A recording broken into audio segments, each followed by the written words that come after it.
Retour sur le plateau de Regard Croisé avec nos invités, pasteur Edo Komi, président du mouvement Martin Luther King, et le journaliste Adam Adjaranou, directeur de publication de Vision d'Afrique. On quitte donc le Mali pour le Niger, le Mali, le Burkina et puis la Guinée pour le Niger. Le secrétaire général de l'Organisation des Nations Unies, Antonio Guterres, a affirmé lundi à Niamey que la communauté internationale doit investir à fond pour aider l'armée du Niger à combattre les groupes djihadistes qui le frappent, ainsi que plusieurs pays voisins. On veut aussi sans doute parler du Mali, peut-être, pasteur Edo Komi. Non, mais je pense bien que, vous savez, je parle de la souveraineté de chaque pays doit prévaloir. Et comme tel, il revient à chaque pays de choisir, d'abord de diversifier ses partenaires, de choisir son partenaire et de pouvoir travailler dans l'intérêt des populations. Parce qu'on a l'impression souvent que la vie des Africains ne concerne pas, est moindre par rapport à celle des autres de couleur. C'est l'impression que j'ai par rapport même aux Nations Unies. On voit pas, vous pouvez comprendre que juste quand la suspension de RFI et de France 24, mais ça a inquiété les Nations Unies. Pourquoi? Est-ce que les Nations Unies ont besoin de ça quand on suspend des médias? Mais on n'est pas obligé d'écouter RFI et France 24 au Mali. Ce n'est pas une obligation. Il y a des canaux de communication un peu partout. Mais on a vu l'ONU s'inquiéter. S'inquiéter parce que c'est des médias occidentaux. Non, pour des questions de droits de l'homme. Je suis d'accord, je suis défenseur des droits de l'homme. Mais je pense qu'il y a toujours... Mais ils ont plus mis en avant les questions des droits de l'homme. Il y a deux poids, deux mesures. Écoutez, les médias en Afrique, au jour le jour, ça se vend, la suspension, c'est comme du pain. La suspension, le retrait des récépissés, en Afrique, ça se fait. Comme Antonio Guterres l'a dit, il faut des moyens aux forces armées nigériennes, maliennes, burkinabées et autres pour lutter contre le djihadisme. Il faut avoir la communauté internationale. Je suis d'accord qu'on le dise. Mais je préfère qu'à l'interne, nous avons des armées à l'interne. Il y a des armées, il faut leur donner des moyens. C'est ce qu'il dit.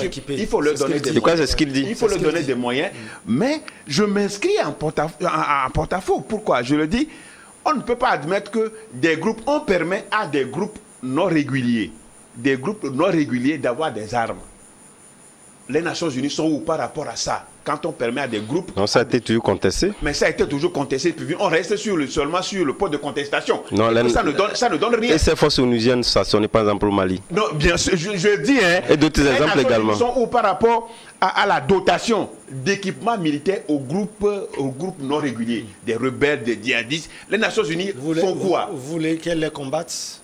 Mais naturellement, qui sont ceux-là qui vendent des armes et qui ne sont pas membres de l'ONU? Qui ne sont pas des membres du Conseil de sécurité de l'ONU. Ils sont là, ils veulent la paix, ils sont membres de sécurité. Mais ils vendent les armes aux groupes djihadistes, aux groupes rebelles, pour mettre en cause la paix. Et là, on vient me dire que ce monsieur avec cette institution-là sont sérieux? Ce monsieur-là, avec ces institutions, parce que c'est lui qui est le patron de l'humain. Lui est le patron de la terre, pour ne pas dire le patron de la terre, je ne veux pas dire, mais le patron du monde. Et c'est lui, en principe, qui a le pouvoir de décider avec son Conseil de sécurité. Mais au même moment, on permet à ces pays-là qui sont membres du Conseil de sécurité vendre illicitement des armes pour mettre en cause la paix que l'ONU défend. Mais écoutez, dites-moi, je suis là, je veux vous écouter. Je suis là, je veux t'écouter sur ce sujet, mon cher collègue. Aujourd'hui, je crois qu'en regardant la performance remarquable de l'armée du Niger, la communauté internationale doit investir à fond dans le renforcement des capacités de l'armée du Niger, a déclaré Antonio Guterres. Il faut apporter de l'aide non seulement à l'armée du Niger, mais également à l'armée du Mali, les FAMA, et pourquoi pas à l'armée du Burkina Faso.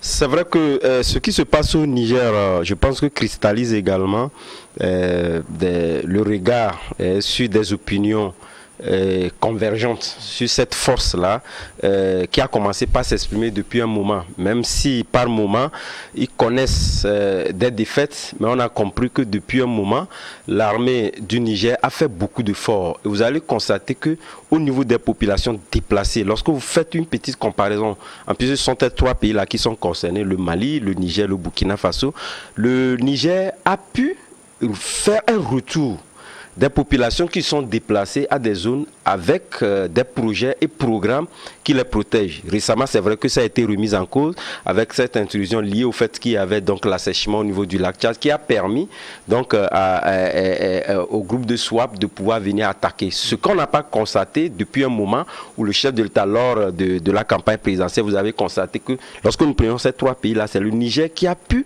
couvrir tout son espace lors de la campagne présidentielle sans avoir de difficultés. Donc je pense que sur ces motivations-là, personne ne peut dire le contraire que les forces armées au niveau du Niger ont pu quand même avoir une certaine ascendance en termes d'occupation territoriale que les autres pays n'ont pas jusqu'au jour d'aujourd'hui, malgré la diversification liée donc aux partenaires. On a la Russie par-ci, par-là, mais on ne peut pas dire la même chose au niveau du Mali, encore moins au niveau du Burkina Faso. Donc c'est dire quelque part que les motivations avancées par le président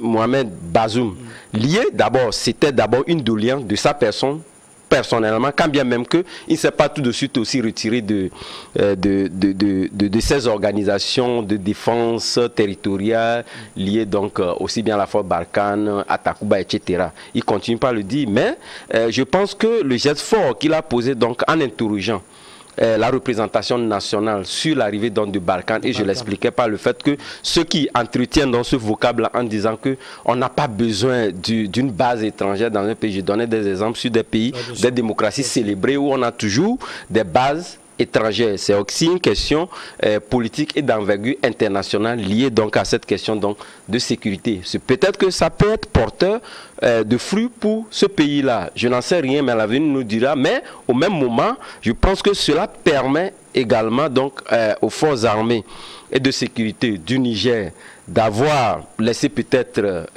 un pan du territoire et d'avoir plus d'éléments d'effectifs pour s'occuper de la région où ça fait plus mal, notamment le nord-est, le nord-ouest du Niger. Donc, en formulant dans cette demande, il vient en appui à la demande déjà formulée, aussi bien à la France lorsqu'il était donc en déplacement du président Bazoum, et il ne le formule pas seulement pour son pays. Il a toujours l'intention de pouvoir donc faire en sorte que la communauté internationale puisse donc investir davantage et plus sur aussi bien la formation et le matériel. Et je pense qu'en termes de matériel, le pasteur le disait tantôt, donc pour combattre ces groupes-là, à partir du moment, en tout cas moi je ne veux pas rester dans une somme de fantasmes donnés liés au fait que j'analyse ce que nous avons en face, lié au fait qu'aujourd'hui personne ne peut nous dire que voilà, il y a tel État qui puisse peut-être affecter des armes ou vendre les armes aux groupes qui ne sont pas des forces régulières d'un pays. Il est en tout cas, moi, à ma position, je n'ai pas des éléments nécessaires pour pouvoir le mais ce qui est,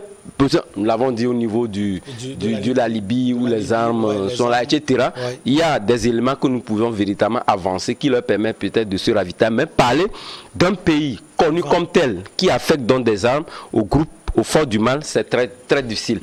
Donc, je dis grosso modo, ce qui est en train donc de défendre aujourd'hui les Nations Unies, parce qu'au jour d'aujourd'hui, il ne suffit pas de pouvoir peut-être engager une force. Même s'il faut engager une force, je pense qu'il le fait déjà très bien avec les Nations Unies. Même si cette force-là intervient d'une manière timide et inefficace, quand même, c'est un pas posé. On ne dira pas que la présence de ces forces-là au niveau du Mali, comme partout ailleurs, est nulle. Personne ne le dira.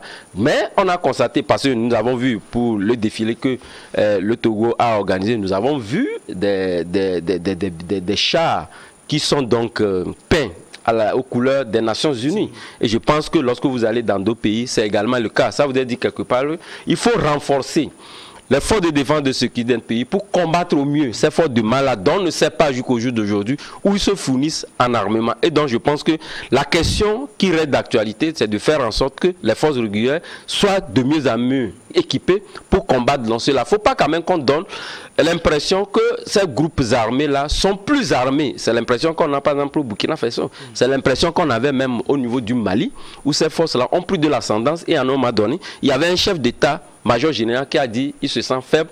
Voilà pourquoi il veut donc l'intervention de Barkhane, etc.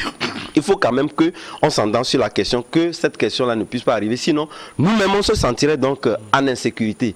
Donc, quelque part, pour exhiber un peu ce que nous voyons lors des défilés, c'est pour montrer à la population que nous avons des gouvernants, je ne parle pas dans le cas togolais, où le gouvernement se préoccupe intentionnellement de la sécurité de cette population et ne veut pas laisser une petite portion du territoire être occupée par des forces de mal. Et je pense que nous pouvons aujourd'hui être un exemple dans la sous-région, et je pense que c'est de bon augure que les grands analystes essaient de pouvoir donc citer le Togo, le Sénégal comme état dans un exemple dans le pays. On peut dire aussi que le G5 Sahel a été affaibli, ce G5 Sahel composé de la Mauritanie, du Mali, du Burkina Faso, du Niger et du Tchad, a été affecté, par les coups d'État dans certains pays, sauf le Niger peut-être et la Mauritanie. Non, le G5 Sahel donc il faut donner plus de moyens peut-être au Niger. Était morné, puisque là, jusque-là, est-ce que les équipements, parler de G5,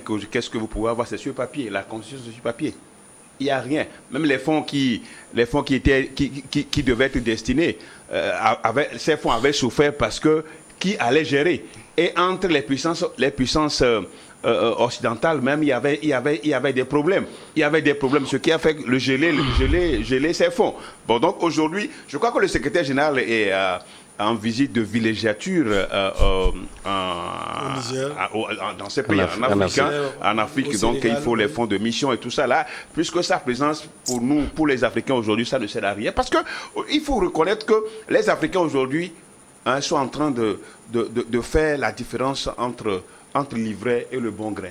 Même si Antonio Guterres demande dit officiellement qu'on aide le Niger à combattre les groupes djihadistes. Vous savez, le problème du Niger aujourd'hui, il a parlé tout à l'heure de la situation du Niger avec l'interrogation, enfin, la soumission du vote au Parlement pour permettre aux forces françaises de pouvoir, aux forces Barkhane de pouvoir élire domicile, ou bien de siéger au Niger. Vous savez pas, vous savez pas la raison. Pourquoi si aujourd'hui on parle un peu d'accalmie au niveau du Niger, c'est parce que c'est la soumission du président nigérien à la France. La soumission, parce que... Mais cette soumission, c'est vue par d'autres pays. Il s'est rendu. Est-ce que c'est rendu? C'est l'hémicycle qui a décidé. Il s'est rendu à la France. On a écouté ses paroles de bonne intention. Quand il est venu là, ben, il était en train d'adorer. Il était en train d'adorer la France. Et vous-même, ici sur ce plateau, vous avez condamné l'une de ses sorties par rapport à ce qui s'est passé au Burkina ou dans un pays. Et vous vous rappelez, vous avez même... Au Mali. La mort de...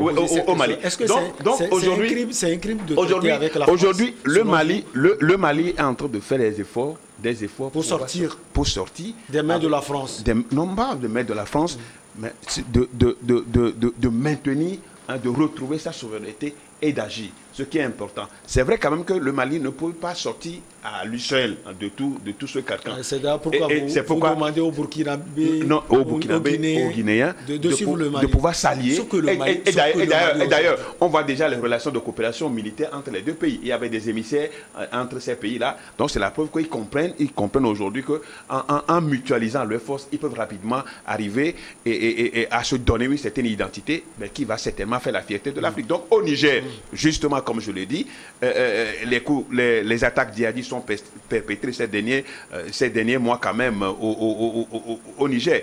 Et donc si Guterres apporte un soutien au Niger, c'est parce qu'on veut faire de ce pays-là un pays pilote de la France-Afrique. De la France-Afrique. Ce n'est plus la Côte d'Ivoire? Non, au Sahel. Non, bien sûr, au Sahel. Au Sahel, justement. La Côte d'Ivoire aussi joue son rôle avec Alassane Ouattara. Et donc, quand vous parlez des bases militaires, les bases militaires sont les bras armés de la France-Afrique. On marque la petite pause et on revient. On va toujours parler du Niger avant de filer. Les bases militaires, c'est des bras armés de la France-Afrique.